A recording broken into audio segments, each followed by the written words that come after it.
Только что доделал серию по Чернобылю и прямо сейчас собираюсь в Соединенные Штаты Америки ехать. И это видео будет в формате, наконец-то в формате настоящего блога. Как вы давно не видели такого, я решил поэкспериментировать и попробовать сделать его. Так что в этот раз будет все супер лайф и супер по-блогерски. Как твои дела? Расскажи нам, куда ты? Ты ушла. Где ты? Куда ты делась? Карина, найди ее. Я здесь. Чего? Что такое? Ты мне не нравишься, да? Ты мне не нравишься. Пушистая штука. Давай, киса, давай. Иди сюда. Ты большая или маленькая киса? И пускай капает, капает с неба, и в мокрых красах тебя, где бы я не был. Для остальных я занят, звонки без ответа. Мы снимаем клип, Карина.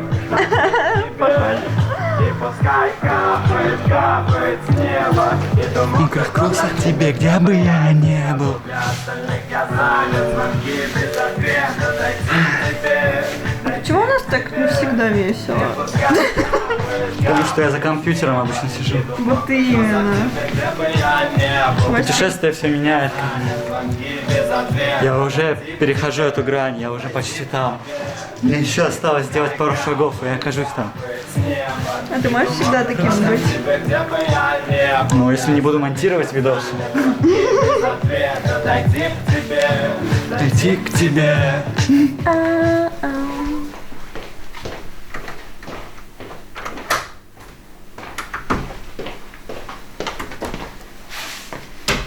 Все, полетели.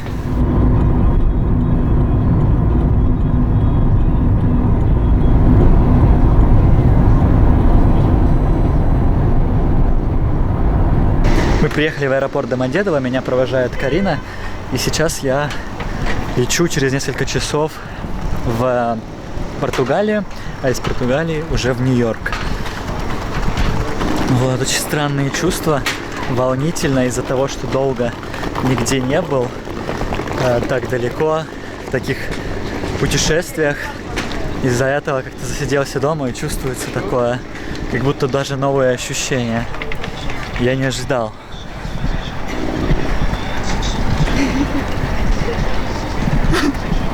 Только что прошел границу, поставили штамп о том, что я покинул Россию. Полетели, увидимся в Нью-Йорке.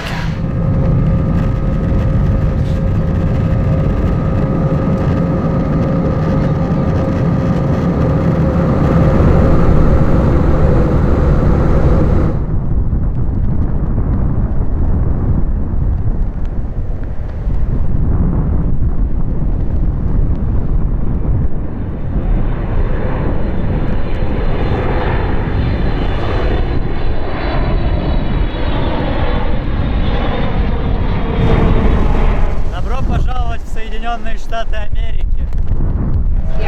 Очень странное чувство, но я, если честно, рад очень вернуться в этот город, в это место. Здесь еще так тепло. Вообще очень здорово. Пока что я такой уставший, не спал сутки, даже больше. Вот, но как всегда после таких прилетов ощущения странные, и не верится, что ты типа здесь.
столько людей стремится приехать сюда в поисках счастья. Столько людей приезжает сюда в поисках счастья. Но я не приехал сюда за счастьем. Я приехал сюда совершенно с другой целью – снять документальный проект про хобо-культуру в Соединенных Штатах Америки. И это главная цель, помимо моего трипа из США на товарниках, снять этот проект. Я проторчу какое-то время в Нью-Йорке, буду готовиться. Мне нужно решить некоторые проблемы с техникой, купить новую, решить проблемы с микрофонами. В общем, подготовить оборудование, и тогда я смогу отправиться на западное побережье США, к Тихому океану, запрыгну на товарняк и отправлюсь в трип. Буду снимать людей, не просто людей, а бродяг, которые так же, как и я, прыгают на товарняки. И, конечно, ни для кого не секрет, что очень классно путешествовать и при этом знать английский язык. Особенно, если ты путешествуешь в такие страны, как Соединенные Штаты Америки или как я вот в Нью-Йорк. Поэтому я бы хотел порекомендовать вам школу английского языка Skyeng. Skyeng — это не просто школа английского языка. Skyeng добавляет изучение английского практически в ваши ежедневные дела. На Skyeng можно слушать музыку и учить английский язык. Можно смотреть фильмы с умными субтитрами и учить английский язык. Можно заниматься с преподавателем в специальном учебнике, и преподаватель будет сразу видеть, если ты совершишь ошибку, и сразу пояснять, почему ты ее совершил и как ее исправить в следующий раз. При этом 80% времени занятия проходит на английском языке, то есть ты сразу учишься преодолевать языковой барьер. Если тебе не понравится преподаватель вдруг, то его всегда можно сменить, а за эффективностью занятий следят специальные методисты. Если ты тоже хочешь эффективно учить английский язык, то переходи по ссылке в описании под видео и используй промокод CRAZY на 2 бесплатных занятия. И учи английский язык с удовольствием со школой английского языка Skyeng. Пришел в Центральный парк. Вот, повесил здесь гамак. Сегодня пригласили на телевидение, на нью-йоркское русский канал. Они смотрели мои видосы из США, как я тут по помойкам ходил.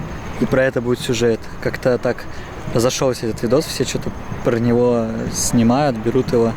В общем, будет тема этого эфира, будет прямой эфир. И будет тема, как бесплатно хавать с мусорок. За 3 года, что я не был в Нью-Йорке, здесь построили вокруг Центрального парка, изменилась, в общем, картина небоскребов, настроили дофигища небоскребов высоких. И, реально этот город меняется. То есть он не просто стоит на месте, а ты реально приезжаешь и видишь на этом месте не 1, не 2 новых, а 10 новых небоскребов. Что здесь будет лет через 20, не представляю. Зацените, какая тачка меня подбирает, ребята.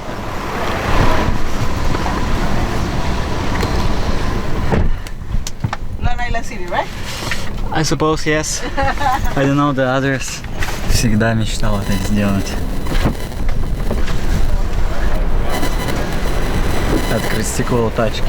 Но не просто открыть стекло у тачки, а затонированное стекло у крутой очень тачки. Такие вот воды полазят по нью-йоркским мусоркам. И теперь вызывают тачку, чтобы довести до телевидения, чтобы сделать об этом репортаж. Как я уже говорил, жизнь странная штука.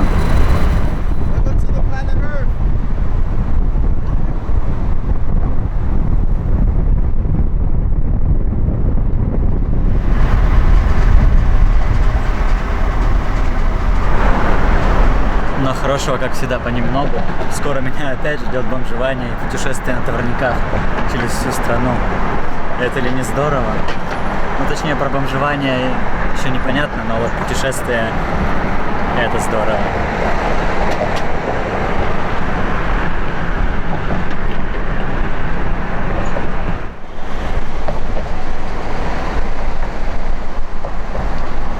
Thank you so much.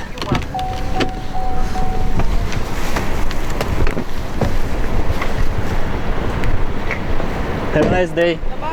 Yeah, bye-bye. Ты хочешь кофе, чай, воду, все что угодно? Да, с удовольствием бы кофе попил. Нифига себе, столько людей работает. Да. Здесь можно, да, подождать? Да. Это Станислав Кучер, он у нас работает главным редактором. Привет, Илья. Очень приятно. А это Феликс, он наш монтирует и смотрит твои видео. Привет. Класс. Ты очень крутой. Спасибо. Вот, в общем, подожди, здесь кофе принесу. Угу.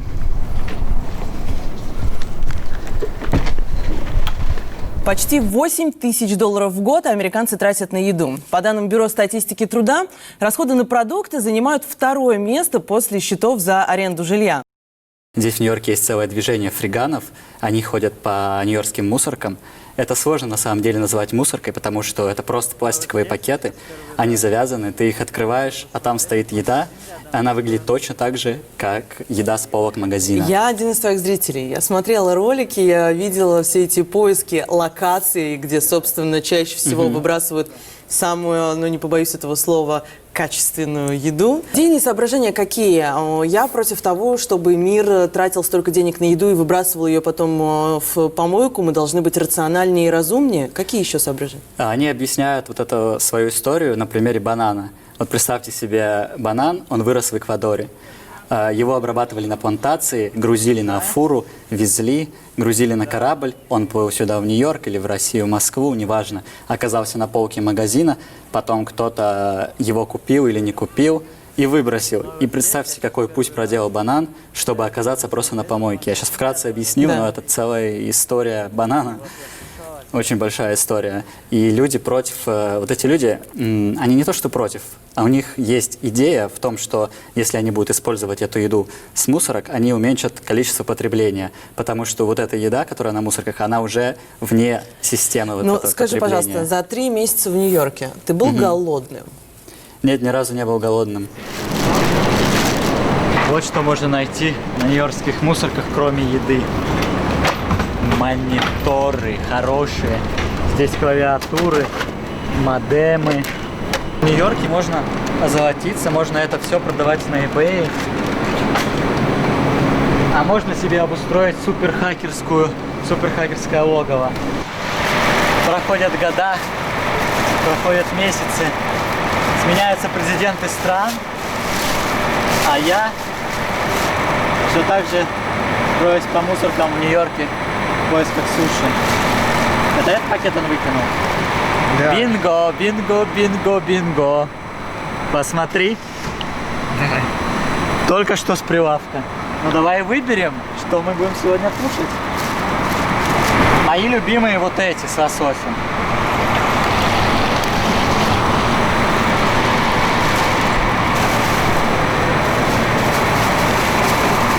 Последнюю неделю я живу в этой комнате в Нью-Йорке. Меня сюда вписал один чувак. Каждый день я хожу гулять по Манхэттену в разные части Нью-Йорка.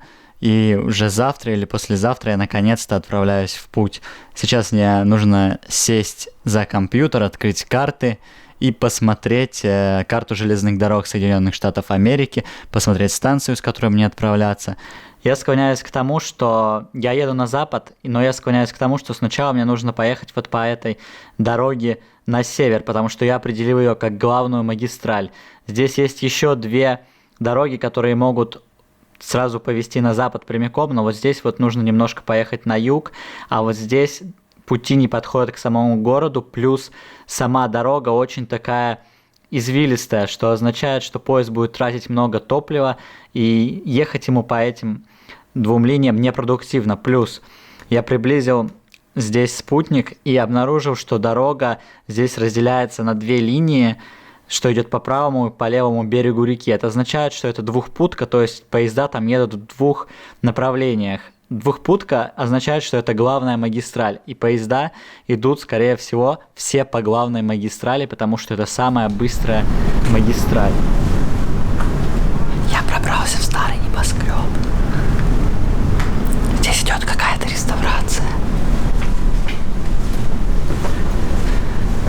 Это очень старый небоскреб рядом с Всемирным торговым центром. Здесь вообще прикольненько. Это самый верх его, и это такой купол. Поэтому я поднимаюсь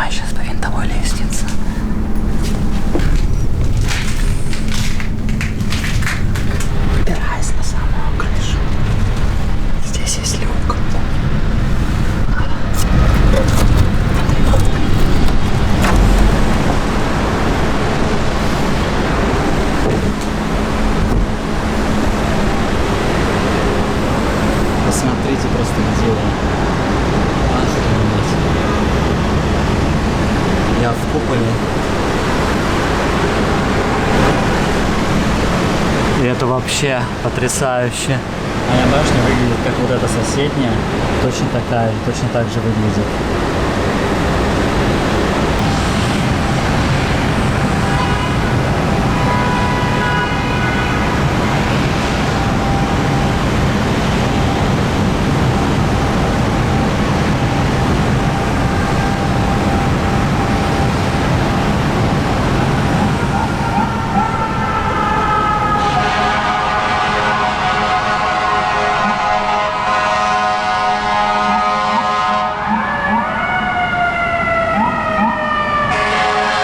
В Нью-Йорке очень строго с проникновением на запрещенную территорию, поэтому я чуть-чуть посидел здесь. Здесь видно, что рабочие работают. Сейчас они, конечно, ушли, но я сейчас уже валю отсюда, чтобы не спалиться и не приняться лишний раз. Потому что принимал во мне сулит очень большие проблемы.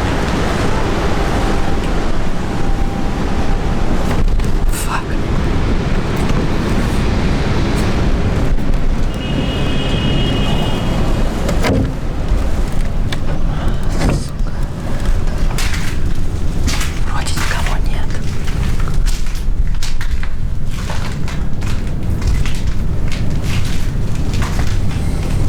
Это офигеть, какое старое здание. Это один из первых небоскребов Нью-Йорка.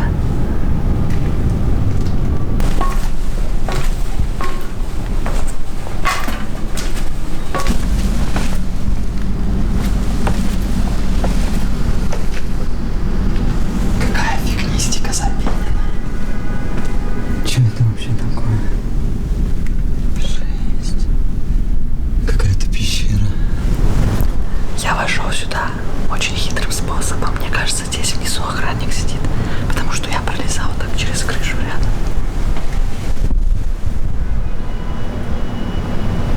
Охереть, и там каморка охранника.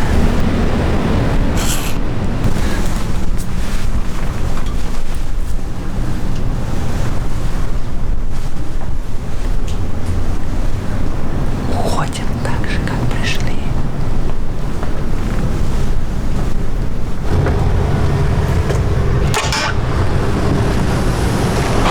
Все, я в безопасности вышел на пожарную лестницу. Сейчас просто подойду, выйду с пожарной лестницы, подойду к лифту, и все. Я обычный жилец или посетитель кого-то из жильцов.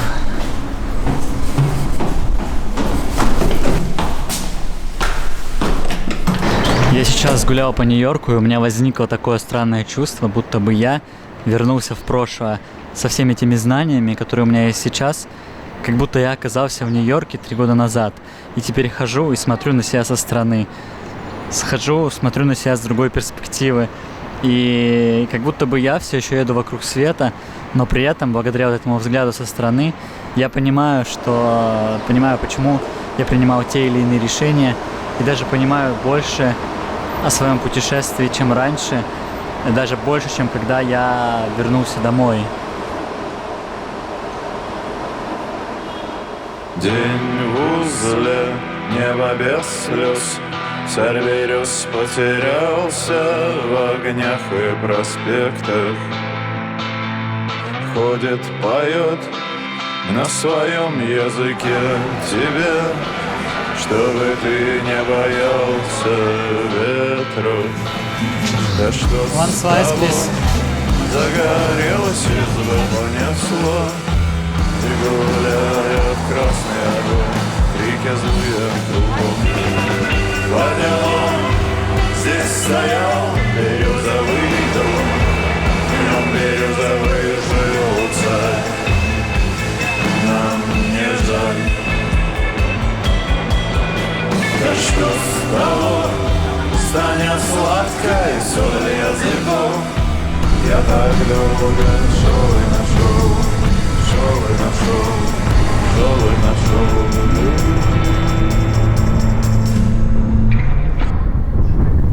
Сейчас собираю рюкзак и наконец-то отправляюсь через всю страну на запад. Сначала на север, в сторону Канады, а потом на запад по железнодорожной магистрали, которую местные называют High Line. У меня рюкзак для хайкинга, и на этом рюкзаке, в общем, есть такие штуки. Вот они, светоотражающие элементы. И все эти элементы, как можно видеть, я заклеил их изолентой для того, чтобы в темноте они не отражали, когда я буду по станции бегать, чтобы не спалиться. Чё, погнали? Ты, главное, кричи, что ты белый, и не стреляйте. Окей, все, давай, пока. Спасибо тебе за писон и за телефон. Все, давай, удачки.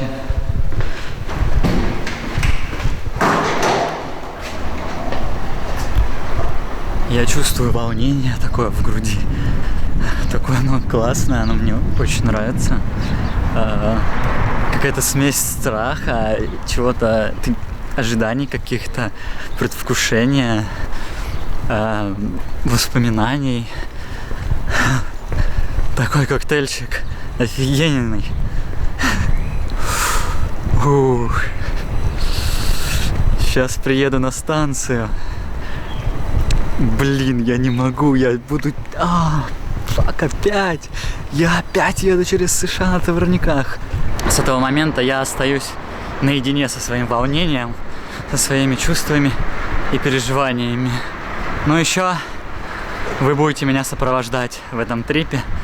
Так что добро пожаловать, ребята. Сейчас мне нужно пересесть на автобус, чтобы переехать в Нью-Джерси через реку Гудзон. И автобусная остановка как раз недалеко от станции сортировочной. Туда-то мне и нужно, потому что в самом Нью-Йорке станций таких нет. Такая здесь Таймс-сквер под землей, автобусная станция.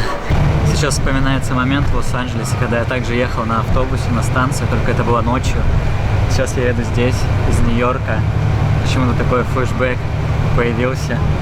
Я в Нью-Джерси, и сегодня меня преследуют какие-то знаки постоянно. Сейчас был в Бургер Кинге, чувак говорит, не может человек прочитать плохое зрение. Говорит, не доживай до старости, как очень тяжело быть старым.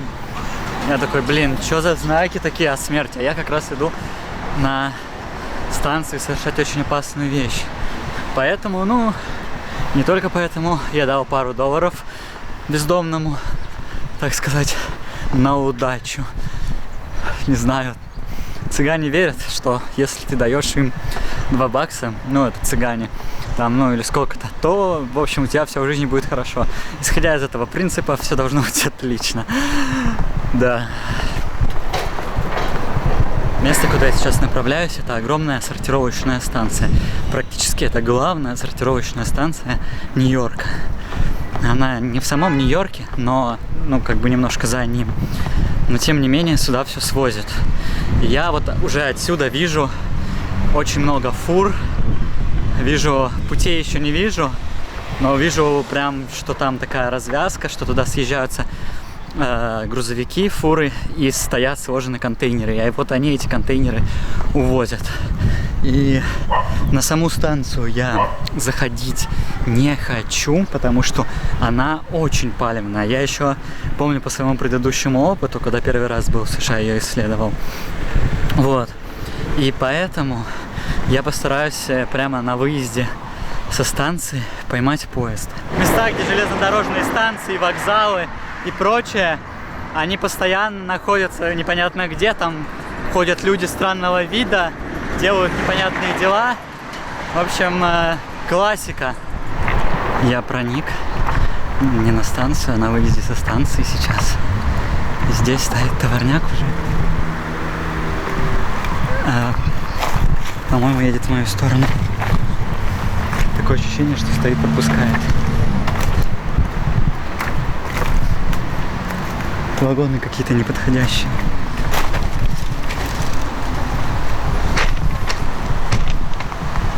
Да, там едет встречный товарняк. Блять, надо заныкаться. Сейчас приедет. Сука, начинается.